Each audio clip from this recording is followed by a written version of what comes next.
Hello, I'm Helen Scales. I'm a marine biologist and an author, and I've been publishing popular science books about the ocean for more than 10 years.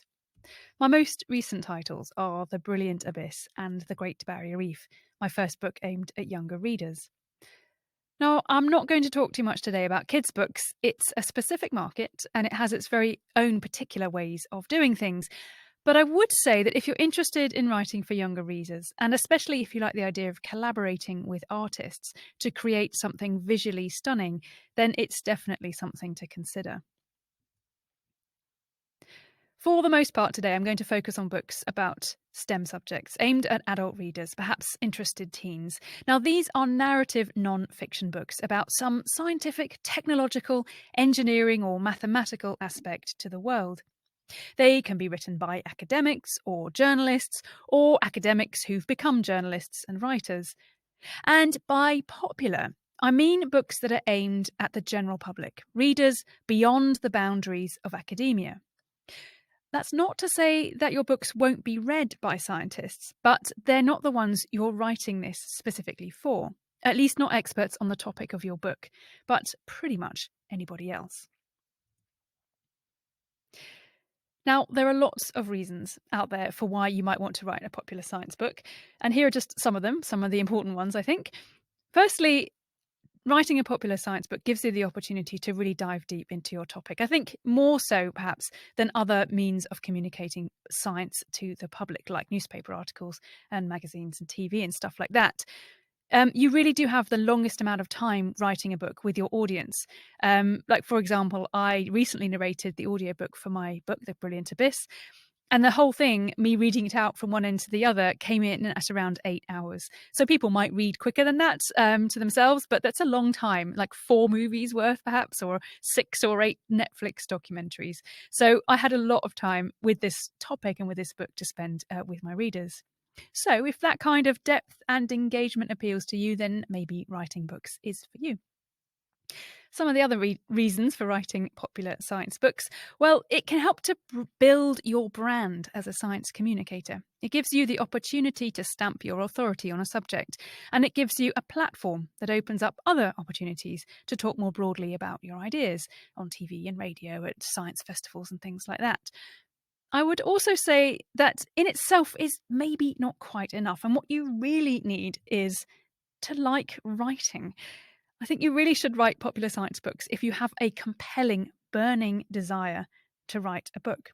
I think it's really important that you actually like writing at least some of the time. I think writing is a wonderful thing to do. But I'm not going to pretend that it's always going to be easy. It's a long and challenging process of coming up with ideas, finding publishers, and writing all those words. And at the end of it, there's actually no guarantee of how much money you'll make or how many books you're going to sell. So you do need to believe in yourself and your ideas, and you also need to find other people around you who believe in you to keep you going through those times that you feel like giving up. But having a love of writing is really going to underpin all of that.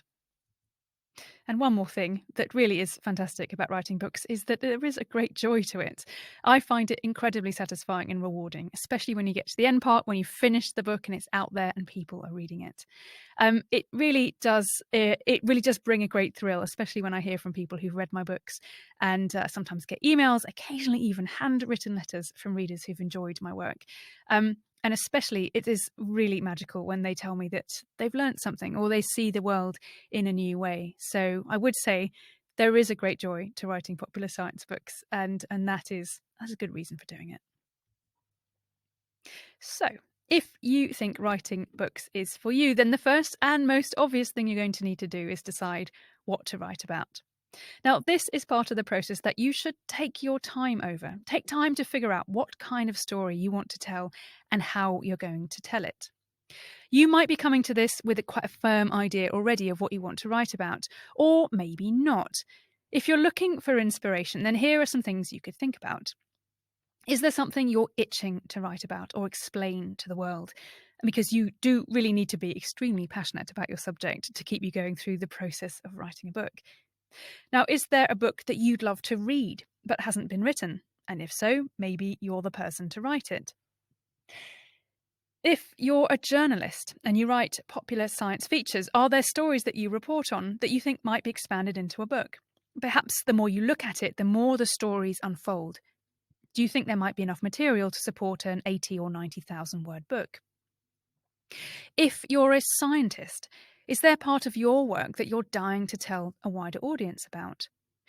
Maybe there is, but do beware, because especially if this is your first foray into popular science writing, one of the hardest things to do as an academic is to write about your specialist subject for people who don't share your knowledge, your expertise, and your fluency in the technical language of your field. You are trained to write in a certain way as an academic, and undoing that and tailoring your writing to a general audience is tough. It's not impossible, some people find it easier than others, but it most likely will take a lot of practice and hard work. You can make things easier on yourself by stepping somewhat outside of your area of specialism. And don't write about the thing you know the most about. And don't, whatever you do not write a popular science book for your university professor or for your academic colleagues. They are not the ones you're writing for. Get the science right to keep them happy and to keep yourself happy, but aim your words and your stories outside of academia. There are various types of books about science that you'll find out there. You might find some ideas when thinking about that. A lot of them boil down to basically different types of biography. The story of a scientist, a species, a place, a molecule, a discovery, or an idea. You'll also find a lot of popular science books with how to in the title, perhaps in the subtitle. So you might want to tell people how to age wisely or how to talk to robots. Whatever your idea for a book is, it needs to be compelling, both for your readers and for you. You've got to feel compelled to write it. It needs to be surprising, especially to you. So the more you look at this idea, the more you need to be constantly surprised by just how fascinating it is. And ideally, your book idea will be novel. It won't be something that has been written about by somebody else, or at least not in the way that you want to write about it. There are some topics that lots of people have written about, but each author takes their own particular slant. And when you're starting out and writing your first book in a popular science genre, unless you have a truly unique perspective and a really good reason for writing it, I would advise you to try and avoid something that has really already been well covered in books, because it is going to be harder to sell that idea to publishers. A common pitfall for writers starting out in the realm of popular science writing is to come up with an idea that's just a topic. A book that explains everything there is to know about plate tectonics or CRISPR gene editing or whatever it might be. Now, that's generally more the realm of textbooks. What publishers are looking for in particular in popular science genre are books that have something particular to say about a topic, a particular angle, a question to answer, a thesis to put in readers' minds and to help them explore. So it's not just enough to write a book about gene editing, but what you want to try and do is show readers why they need to know more about it, challenge their preconceptions, challenge a norm. You might first land on a topic that fascinates you, a general topic, but what you need to do is push your ideas and probe around and find something within that that you can specifically explore, something controversial, something new, something that will help you answer the question that's hovering in the reader's mind. So what? Think carefully about why this topic or this personal discovery that you want to write about. Think about it and figure out, why does it matter? Why will a reader be interested, and what will keep them reading on? As a part of this, one thing you need to think about is, what is the hook for your book? Now, you can think of this as being part of perhaps your elevator pitch for your idea. It's how you can concisely articulate the idea and what's in it, the book and what's in it, and what you're going to say. Now, this can be one of the really hardest things to do. So it does take time, and take that time that you need to figure out, what is it about this book? What hooks readers in this idea that you have? And it can come down to finding a pithy idea, a question, something that will make readers want to pick your book up in a shop and read it. Now, here are some ideas of some well-selling books that I think have quite a clear and compelling hook. This one is Are Octopuses Intelligent Aliens? We've also got trees can talk to each other. And by implication, the author is saying, I'm going to show you how and why. Here's another one. Why do we sleep and why does it matter? Now, that could easily have been pitched simply as a book about sleep. But what Walker does in here, and especially in the title, is show that he's going to delve into that compelling question of why do we do it? Why do we sleep? And by implication, what happens if we don't? And sometimes these bestsellers sum up that snappy saleability in a clever title, like this one, which is Astrophysics for People in a Hurry, which I think makes a fairly compelling promise to its readers. Now, next, I'm going to go quickly through the steps of what you need to do to get to the point of signing a book deal. And then I'm going to come back to some tips about the actual writing process. So first, you've got your great idea for a book. What happens next? Well, writing narrative non-fiction, including popular science, you don't actually need to write the whole book first. You might think that's good news, and perhaps it is. What you'll need to do instead is pitch your idea to agents and editors. And to do that, you need to put together a book proposal. Now, your proposal is going to do a couple of important things. It's going to basically it's going to basically make you think about what your book is going to be about and how you're going to write it. And it's a document that you're going to use to convince agents and publishers to take you on and to take on your book. Now, there are various ways to structure a proposal, but essentially what you need to do is find convincing answers to these questions. So, what is your book about? What is your book saying? So, what is your thesis, your idea? What is the hook for your book? You also want to explain why you're the person to write this and why now. So what's timely about this? A publisher will often want to find some reason for publishing this book right now. And who will read it? You need to identify your audience and show that this is going to be really popular amongst thousands and, if possible, millions of people around the world. Now, as I said, there's various ways of writing a proposal, but there are some key things that will come up in there. Firstly, you're going to have a synopsis, which is basically the outline of the book, showing, what's new, what's the topic, what's wonderful about it, and why everyone is going to want to read it.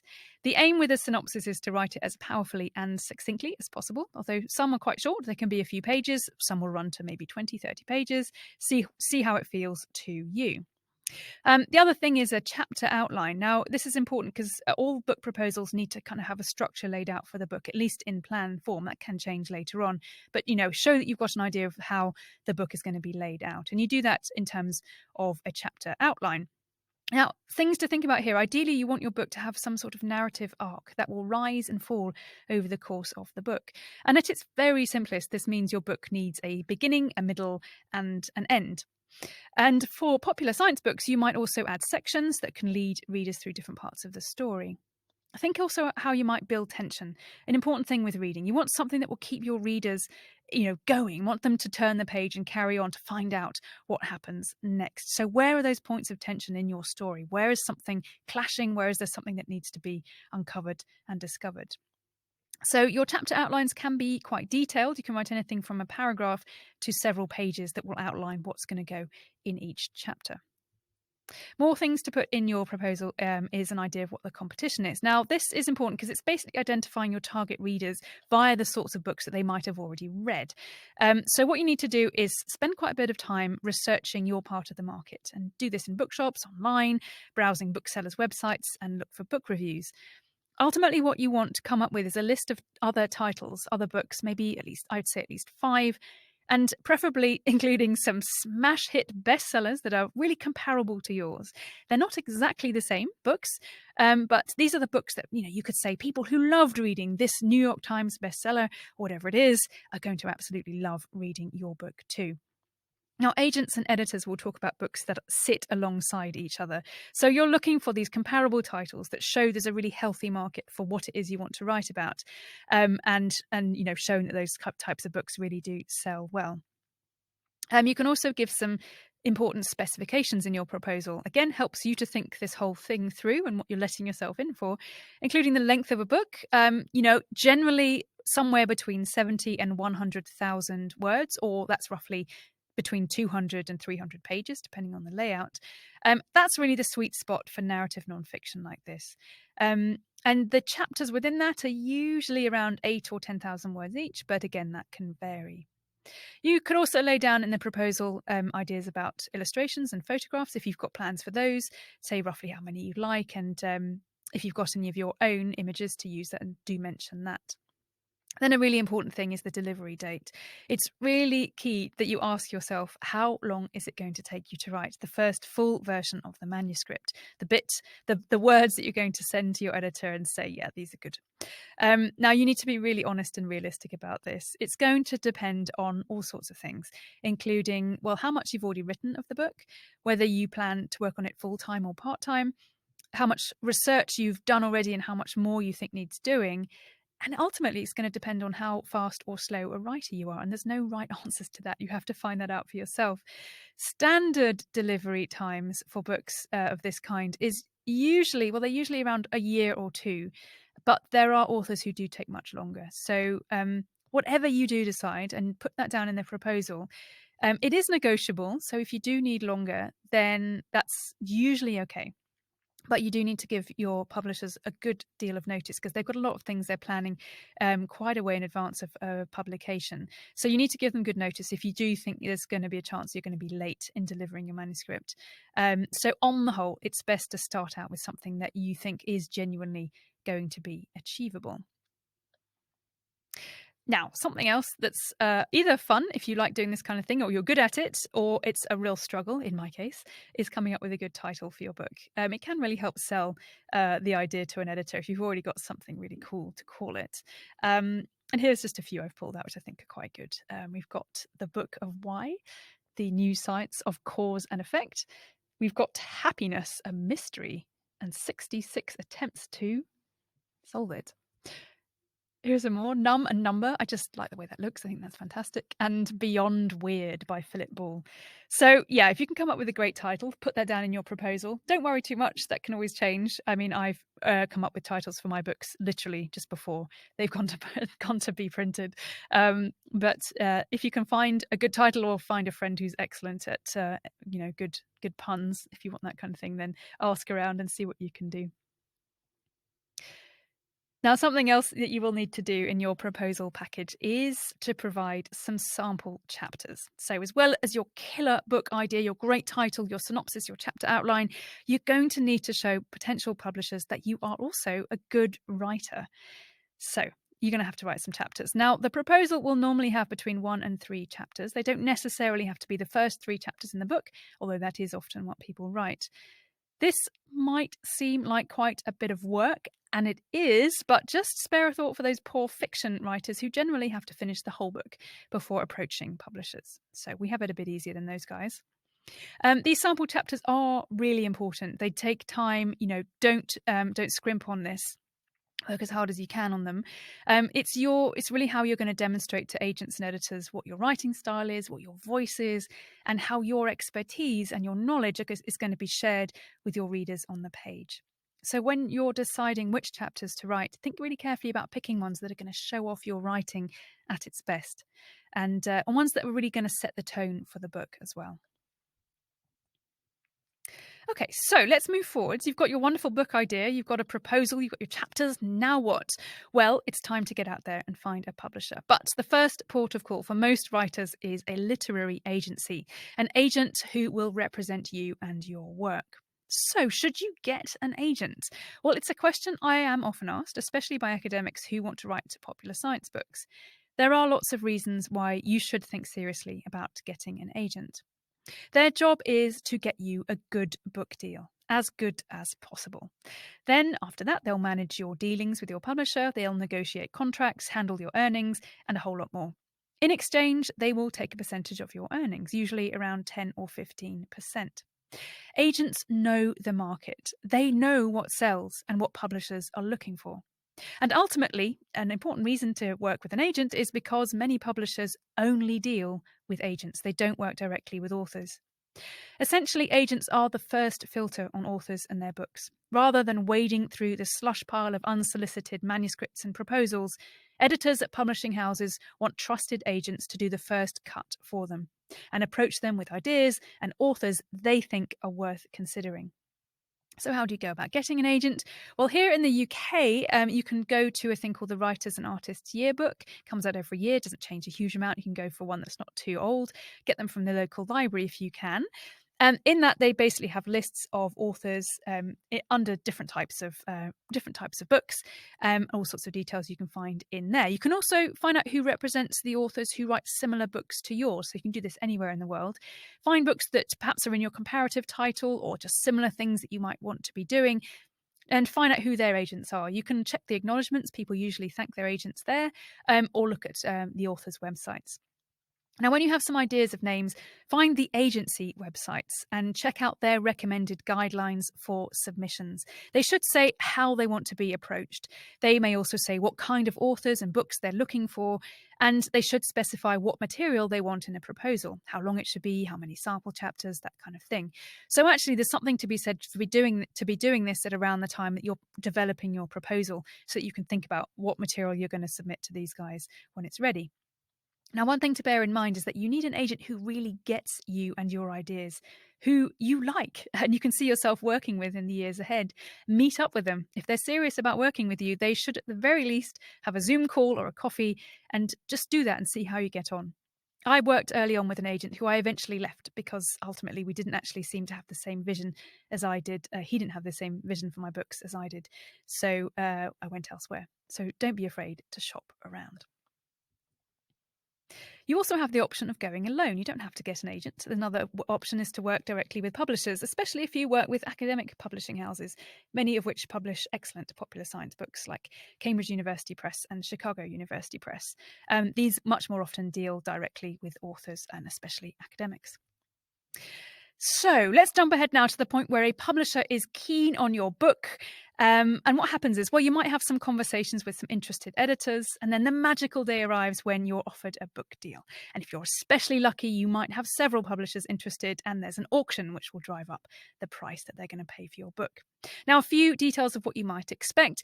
The publisher may offer you an advance on your royalties. Now, this is money that you'll get up front to write the book. Usually, you'll get paid in chunks at various publishing milestones. You'll get some cash when you sign the contract, some when you submit the manuscript, and some when the book is published. But it's never going to come up all once. It's not going to come up front in one lump. And details of that you'll get in your contract. On top of that, you'll get a royalty rate, which is the amount per copy that you'll earn. And this can vary, but a standard is around 10%, either of the cover price or the net amount that a publisher is going to receive after they've got discounts and things like that. So you'll only start earning more on your sales when you have, as the industry calls it, earned out. And that's basically that you've sold enough copies for the publisher to recoup your advance from the royalties you would have made from those sales. And the good news is, if that never happens, and often it doesn't, you don't have to pay back the advance. That's your money to keep. There are publishers who will not offer an advance or even just a very small one. But if that's the case, they might offer a higher royalty rate, perhaps 20%.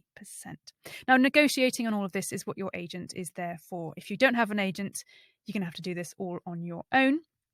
But if you are going that route, then certainly here in the UK, you can get some help from the Society of Authors. You can become a member, and they offer advice on contracts and various other aspects of the writing industry. So you have a contract. You've signed and sealed the deal. The next thing you need to do is write your book. So I'm just going to finish with a few top tips on, well, what to do when it comes to the actual writing part. Firstly, I would say, well, you need to read. To be a good writer, you really need to be a good reader. And it seems to me kind of an odd endeavour to undertake if you yourself are not excited by books and stories and words made by other people. So read lots. Keep the words flowing through your mind, through your imagination. Read critically. Look out for writers you admire and try and pinpoint the specifics of what you like about their work. Look out for writers whose work you don't like as much, and again, try to figure out why. Don't aim to imitate, that's not what this is about, but you can learn techniques from other writers, you can see what works, what doesn't, and you can study the craft of good writing as it's presented to you on the page. Find a pace and a place for your writing. Now, everyone is different. You don't know until you try, but there might be a natural pace of writing for you, the number of words you can comfortably get through in a day. Working out that is kind of useful, especially if you're planning your delivery date for a book. I find 1,000 words a day is usually a good target. Sometimes I go more, sometimes less. Also, figure out where you write best: in coffee shops, in a silent room, and when. Are you an early morning writer, or do you stay up late into the night? If you're writing a book at the same time as working on a job, even if that's part-time, you are going to need to work out which times of day and in the week when you can really write effectively. You may already be good at this if you're an academic or not, but figure out how to gather and organise your information and your ideas. There's nothing more frustrating than forgetting that great idea you wake up with first thing in the morning, or that paper you read with a key fact. Find a system that works for you, for storing and cataloguing information in notebooks, on your computer, whatever it is. Just set yourself a system that will let you search for and lay your hands on the information that you need. Now, it will be hard work. I can't lie to you. Writing books is not necessarily a walk in the park, but a strong piece of advice I have is to set out, well, expecting that this business of writing popular science books will be hard, and you mustn't underestimate how much work it takes to write well about science for a general audience. If someone's writing is effortless to read, it's almost certainly not effortless to write. Not that it should be a grueling task, but it does take time and dedication, and it needs your desire to write well. And for almost everyone, hard work and attention to words and the craft of writing will make you better over time and a better writer. So don't rush into writing books, especially if you're still figuring out who you are as a writer. Take time to find your voice, to shape your ideas, to practice. Write a blog, write features, find whatever ways you can to get words on the page.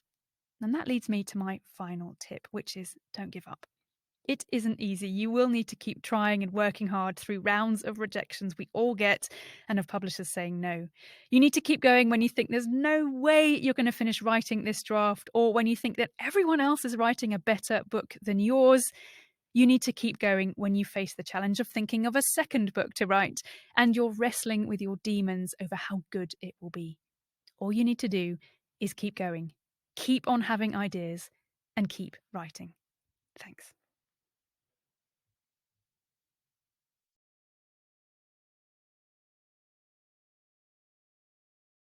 We do have some questions for you. Let me just grab those. Elizabeth Mills says, fabulous talk, very inspiring. Do you have any advice on turning science communication or writing or your brand into a career? And do you have any advice on how to balance it with work until you can do so? Oh, Elizabeth, that's a really good question. And it's exactly what I did, actually. I would say, kind of, first of all, the wonderful thing about being a science communicator, certainly one who can turn their hand to different things, is that you can really have, what you might hear being called a portfolio career. So you don't necessarily just have all your income stream coming from one thing, but you can really combine things. You find a lot of journalists in various ways will do that. And that's one way of getting into this field, is to start off by basically, having a go at smaller things. So, writing articles for magazines, writing for blogs. You can get your writing experience while you're working on other things as well. It certainly isn't a sort of something you have to jump straight into as a full-time career. And that's what I did. I mean, I came out of my PhD, I did various other jobs, did some postdoc work, and was kind of building up my experience along the way until the first book deal came. And then my life kind of became a sort of mixture between, when there's a book deal on that is going, well, and it's paying me enough, I kind of just spend my whole time doing that. But I always have other things going along at the same time, and you're looking for the next bigger project. So I tend to fit together sort of bigger projects and smaller ones. But, I would say it took me it took me probably 5 years or so to get to that point where I knew that it was sustainable and I could stop kind of those other jobs and move full time into writing books, writing articles, making radio programs, making podcasts, all those sorts of things. And there's other things you might also be able to fit in with that. So yeah, I would say, don't try it out on a smaller scale first as you build up what you want to do, really, I think is build up a good body of work, and then you become reputable for whatever it is that you do, and people will come to you and ask you to do more things, and I find books fit really nicely into that. It also helps you build that platform, and and I find a lot of my work actually comes to me because of the books. The other work I do comes to me because of the books I write as well, so it fits in really nicely. Yeah. Fantastic. Yeah. So another question, what are some of your favorite and less liked styles of writing that you've come across from reading other books? Well, okay. So, I mean, we all have our likes and dislikes. I think there is something objectively, there are certainly books that you could say are objectively good, but you might not enjoy. Um, I find I'm a real stickler personally for beautiful writing. I know stickler sounds a funny way of putting it, but the books I love to read, whether they're fiction or non-fiction, are ones where the words and the structure and the sound and the rhythms are beautiful, at least part of the time. With science, there's obviously parts, you just need to buckle down and tell people what it is you're doing, or what you're talking about, and get to the kind of nuts and bolts of it.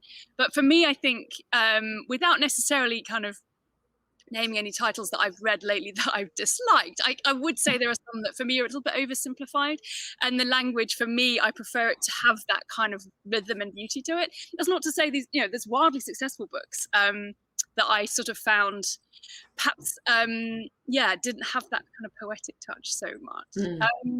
Whereas I suppose the ones I do enjoy are I've recently raced through enormous books like The Outlaw Ocean by Ian Urbina, which is a really tough subject about the sort of lawlessness of the ocean. It touches on science, definitely, and other issues as well. But I find that the way he writes specifically really carries you through all of that. And he's an absolute, he's a journalist who's got enormous amounts of experience working for the New York Times and various other things. And, he for me, is a writer who really grasps that topic and brings you with him. So yeah, but that's just me. Other people, as I say, other books that are much more simple and aren't sort of thinking about that artistic side of writing so much. So they really want to. So when you're coming up with a hook, do you generally start off knowing the topic, or does the hook change as you do more research? And how long does it take to converge on a good hook? It can take a long time to get that hook. And I have, I was in my lecture, my talk just now, I was sort of saying how important that is. And I confess that there are books I've started out on not maybe quite getting that. And I actually surprised myself. There's a hook that you pitch and there's a hook that you sell to author, to the editors and so on. But several times, actually, books I've written, I've found that by the time I've written it, I've then looked back and go, oh yeah, that's what it's about. Almost, like not quite, but certainly the kind of the deeper soul of a book. I often look back and realize that I have to get through the research and the writing to actually realize what it really is about. I would say, so are you asking me, how long, sorry, was it like how long do I research for, or how long does it take to converge on a good hook? Yeah, it can take time. Yeah, it's a hook within the topic that you're looking for. You need that initial topic that's kind of, something that you're familiar enough with that you feel that you can make your way into it. But I mean, increasingly, I enjoy writing books where, I don't necessarily know all about it right from the beginning. And it is a journey for me during the research phase. So, I mean, let's just take an example. So my most recent book, The Brilliant Abyss, about the deep ocean. And I pitched that, initially I pitched it as a book about impacts on the deep ocean, specifically on deep sea mining. And it was going to be a whole book about that. And I actually went to publishers with that kind of idea of, we're destroying this hidden, distant realm. And a lot of them came back and said, no, actually, no, that's not enough for us. You should actually write. We'd like to hear about the wonders of the deep more and sort of what's down there and the amazing things that creatures that live there. And luckily I hit on an editor who took me through that process. And together we made the outline of the book that I then wrote. So, so that for me was a case of thinking I knew what the hook was, which was like, hey, everybody, we're really going to ruin this amazing, incredible place. But it was the way I was structuring it, I think, just wasn't quite working for a lot of those publishers. But, I was very lucky that I found one who kind of took it and we made it the book that it is today. So that was really good. And that's part of what's important about having an agent and an editor is that they can actually help you shape the book that you want to write. So it's such an important partnership, I think, rather than it just being a one-way relationship of you going, oh, here it is, it's done, and now take it off and sell it or publish it. Yeah, no, absolutely. Yeah, finding a good agent and a good editor to keep working with is fantastic. It's a really powerful thing to have. Yeah. So I have another question in. How do you narrow down which topics to write about? Yeah, I suffer a little bit from biting off really big topics and then trying to find a hook within those, like the deep ocean or fish or mollusks, you know. And so I think, if anything, I'd sort of scare myself when I then sit down to write these books and think, oh my goodness, I've got so much to cover. But then what I do, I found actually what I then do is almost find the topic within the topics, or the topics within that bigger, broader subject area. And I find that what I'm doing really is sort of finding this meandering journey through. There's tons of other stuff, and accepting and knowing that this isn't going to be everything there is to know about these, you know, bigger ideas, but that it's fine. It's absolutely fine to choose the parts of it that you think readers will want to know about, you know, and kind of almost quite consciously say, I'm going to leave that part, or I'm not going to talk in too much detail about this, but, you know, these are the stories that link together through this bigger topic. So yeah, I mean, I generally have the way I work through all of my writing, I sort of have, you know, folders on my computer of like just little story sparks and ideas. And sometimes, you know, just one of those will expand into a book. I've often also had experience where I've realized that a lot of them are actually on a similar theme. Like I'll be reading things, whether it's in the news or just, you know, people doing, you know, anything that I come across, I think, that's interesting. And I'll write it down and I'll keep a note of it. And then, you know, when I'm sort of thinking about what to do next, I'll go back and sort of browse through things sometimes if I need that inspiration. And you never know what links there might be. Like for the Shells book, my book Spirals in Time, I genuinely came to that because I was like, oh, hey, wait a minute. There's a story about like how shells make this crazy golden fabric that has this like amazing history. You know, I've actually spent time with women in West Africa who harvest oysters, their mollusks, their shells. And so I actually realized there were these really cool stories that I already kind of had in my like magpie like collection. I went and found more stories to add to it, but it was a real backbone for me. So I guess that's it. Just like for me, it's just pulling everything in, and anything that just I think might be interesting, making a note of it. And you never know where it might lead, what it might lead to, and what connections you'll find between those ideas.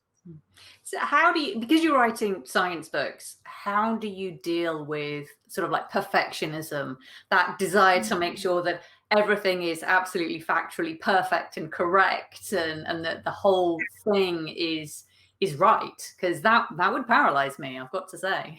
It is, yeah, it's something to learn.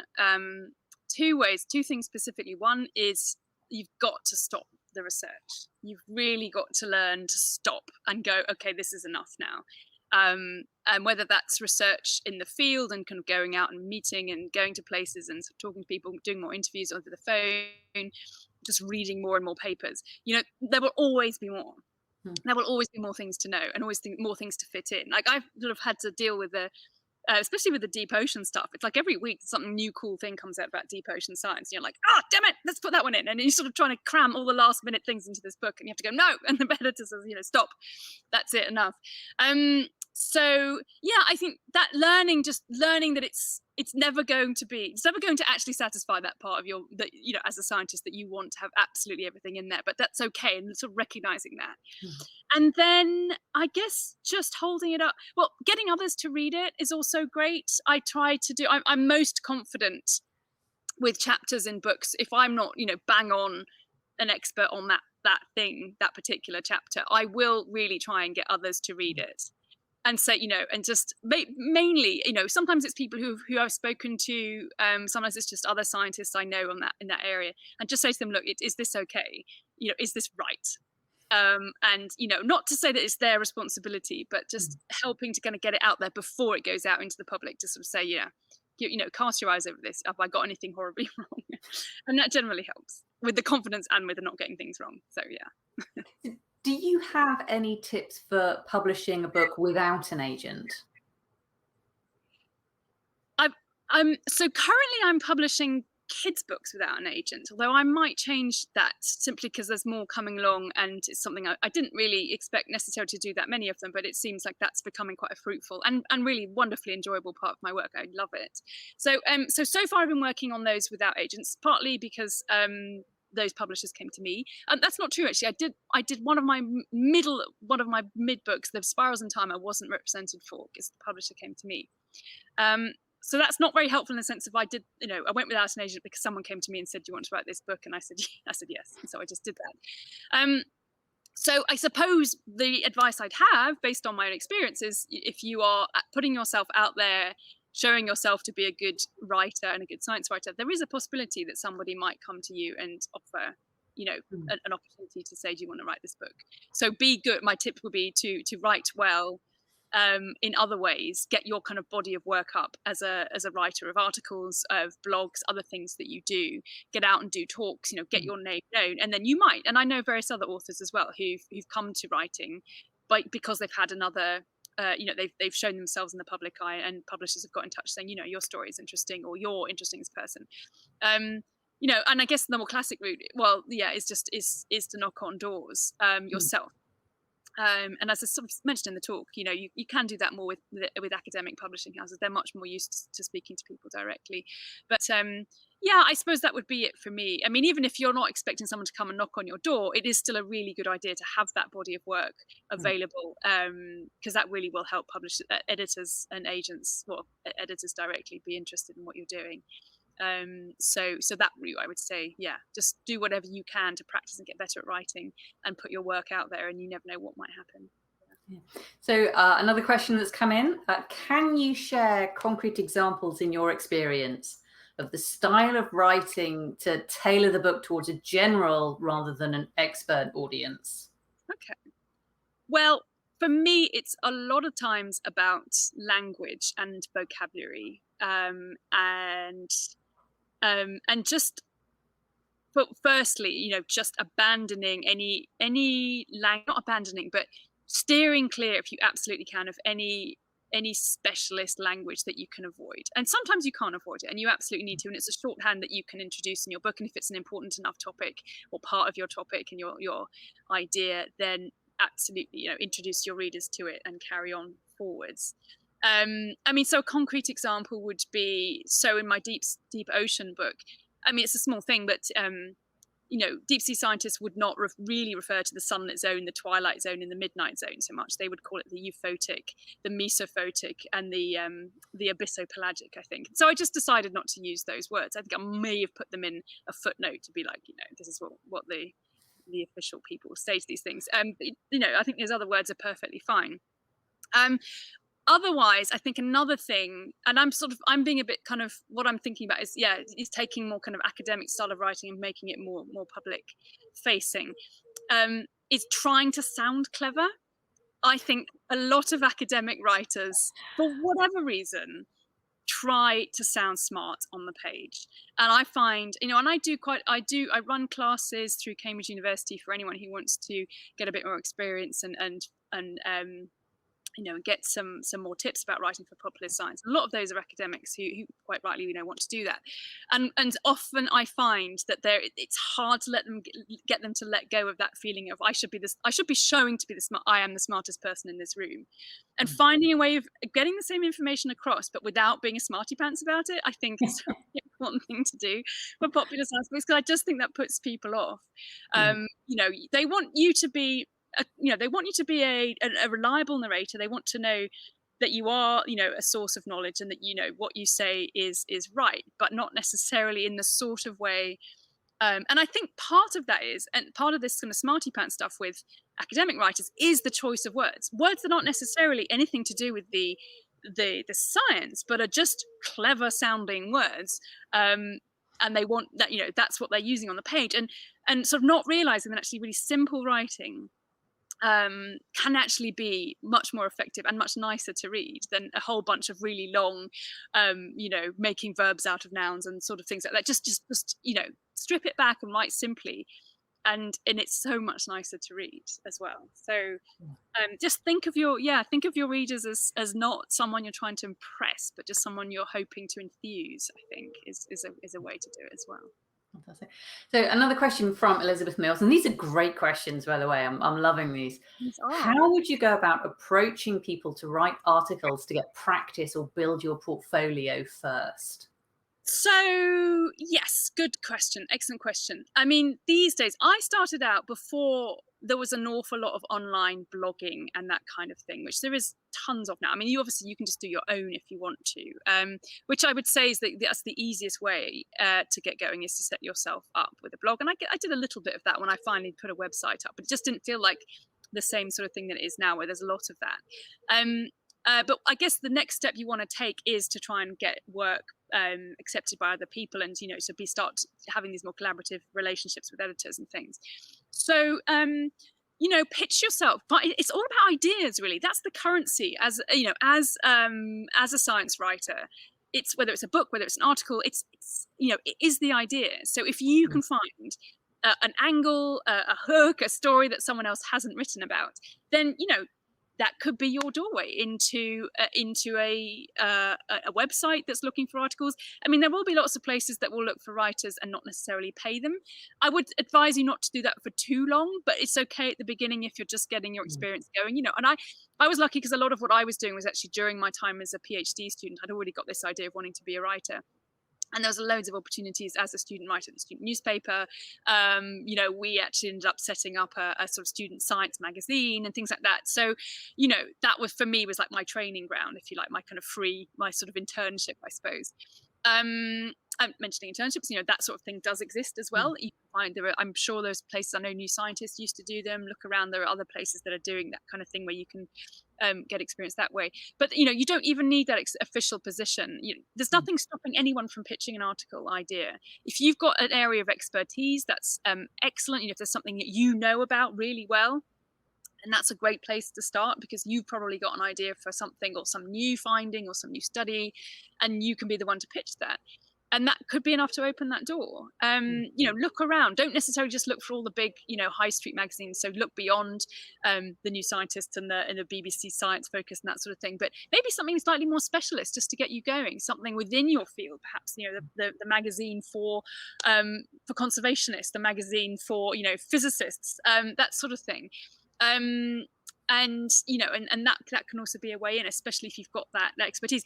If you haven't, that is a little harder, but that doesn't mean you can't kind of build yourself. If you've got an area of interest, even if you don't have to have a PhD by any means, or even a degree, but if there's something that, a particular area of science that you are fascinated in, and, I guess there are two brands of science writers, some who will write about anything, and some who really kind of, pursue a specific area that's either they've got academic experience in, or they just want to, that's what they're most interested in.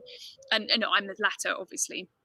But I know both can work. So I think just, be creative, ask. I mean, there's nothing more powerful than I have found in my early career, certainly, is just asking, writing letters, picking up the phone if you can, emails to people who've got those outlets that you like the look of, and are writing things that you want to write. Look out for places where you read stuff and think, I could do that, or I could do that better, ideally, or differently, and just get in touch and see. You never know. Just, don't necessarily wait for the openings to come up, but ask and be cheeky, and you never know what might happen. I think in my experience, you do have to push, and you have to push quite often in quite a lot of different places, and quite hard. So you have to be proactive, should we say. So I've got one last question for you. I'm curious to know how long it takes you, beginning to end, to write a book, and how much of that is full-time work on that project, and how much of that are you doing other things? So I would say it's always remarkably long in the build-up to a deal.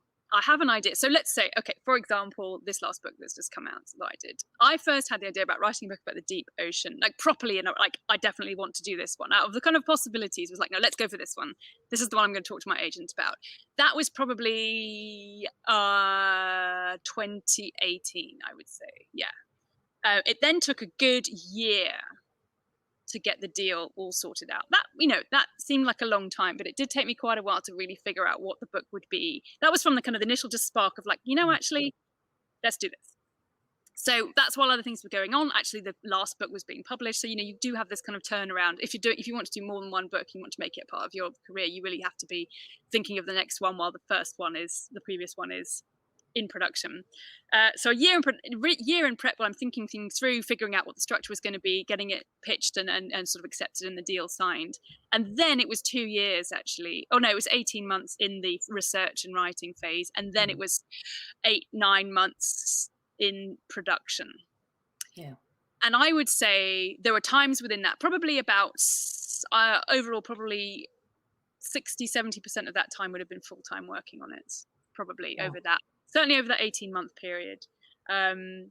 So it's going to be, it's like a good solid 2 or 3 years. And yeah, that beginning and end part are surprisingly long, but before the book deal and then after the submission, you know, you forget about, that's when you take 3 months off, because, well, I take 3 months off because it's with the editor and they're thinking about it, and then they come back to me, and then we get back to like a good 2 or 3 months of solid editing between us. But there's often kind of backwards forwards. It's not so full time at that point.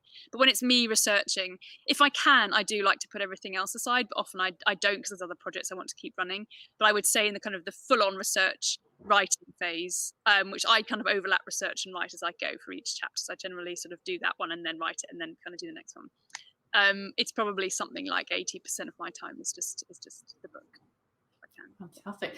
Well, thank you so much for being with us today. I still have lots of questions. I think this is such a fascinating topic, and I say that not just as someone who loves writing, but I just think seeing how how books get made is just fantastic. So thank you so much for your time, Helen. It's been a real pleasure having you with us today. My pleasure. Thanks so much for having me. And if anyone does have any more questions, come find me on social media. I'm at Helen Scales on Twitter, and I'm always happy to answer more questions. So I'm always available. So yeah, and do go out and buy Helen's latest book, Beautiful Abyss, because I've been reading it and it is fantastic. So and it has some of this beautiful writing that Helen has been talking about. So get a hold of that. You'll enjoy it. Thanks so much. Thank you. Thank you, everyone.